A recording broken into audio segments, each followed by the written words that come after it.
All right, Lauren, what are your initial feelings going into tomorrow? I'm super excited. I think I have really great memories of running this last year, so I just have to hold on to that and run with confidence and be ready to go. What would a successful day look like for you?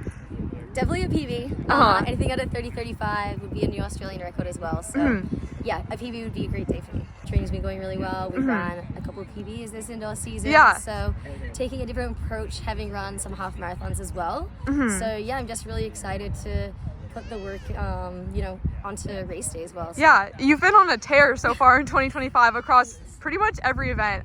What has training been like, kind of navigating from like the shorter distances to more of like the strength-oriented things, now the 10K tomorrow? Training for me kind of stays the same no matter what I'm racing. So yeah, just really having consistent training. We did do a little bit of longer workouts going into the half and some long run workouts, which were kind of new. Yeah. But yeah, definitely just kind of put some more emphasis on the track workouts and like being recovered, so I'm able to kind of run a little bit faster and things like that as we've kind of ramped up the season, getting ready for this and Australian champs in 2 weeks. So.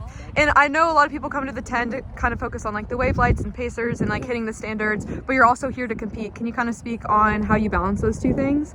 Yeah, I think the meet is always set up really well with paces, wave lights. There's always great competitors as well. I mean, we have Elise Crenny in this race, who I'm sure is going for the American record with Looney as well. So yeah, I mean, I'm just excited to kind of get in the pack and not really think. I feel like as much as this is like a race, I feel like in some sense, like we know what to expect, because it's not going to be tactical. It's just going to be a hard effort. So I'm excited to kind of just get in there, get in the pack and try and do as little work as possible. But yeah, I did end up doing a fair bit of work last year, and I kind of had to chase Wayne down towards the end and hit the standard last year. So I'm kind of ready for both. I think for me is just realizing that I'm a very different athlete than I was last year. It's crazy to think that I literally wrote down my goals last year. My goal was like 14:52 on the 5K, and that as like my big goal, and then I had like a small goal of breaking 32 minutes in the 10. I think it was like I wrote literally 31:15. Yeah. To think that I ran 30:35 is just like crazy to me. So trying not to like think about it, because when you put it in perspective that you have to run like 15:10 back to back is kind of crazy to hit the standard. So I just want to have fun and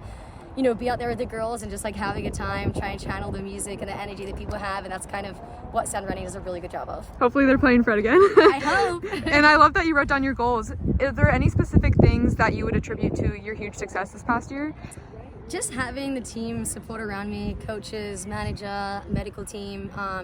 My 2 training partners back home, Mark and Ethan, have been a huge testament to the work that we've been doing. So I wouldn't be where I am without them. I'd be a very lonely runner without them. So yeah, just like having the right people around me, and we've all been working really hard to get to where we are today.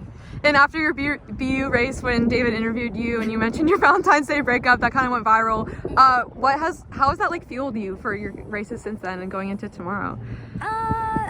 Try not to think about it. I mean, I just try and keep, running's running, and just kind of like channel that energy of just like I try to keep my personal life outside of my running life. Yeah. But yes, I mean, that's just the nature of what we do.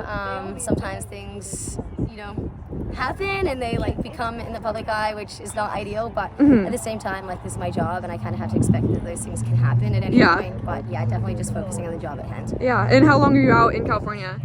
I am here until Sunday, and then I fly back to Australia ready for national champs. Perfect. And my last question would be, I know you're going to put in a hard effort tomorrow, and 2025 is a super long season going until the end of September. How do you kind of balance training and staying injury-free, keeping that big picture in mind? Yeah, just kind of taking it one step at a time. I think for me it's just like staying focused, focusing on the small things, sleep, recovery, massage, making sure that, I have the right team around me when I need something in case like something pops up, just like making sure that I'm on top of it early, but also remembering that we have so long to go in September. It'd be really nice to have my mark now and then kind of be able to take a bit of downtime after Oz champs and then kind of ramp the season back up. Yeah. So just kind of working on those phases and being ready when I need to be. Absolutely. Well,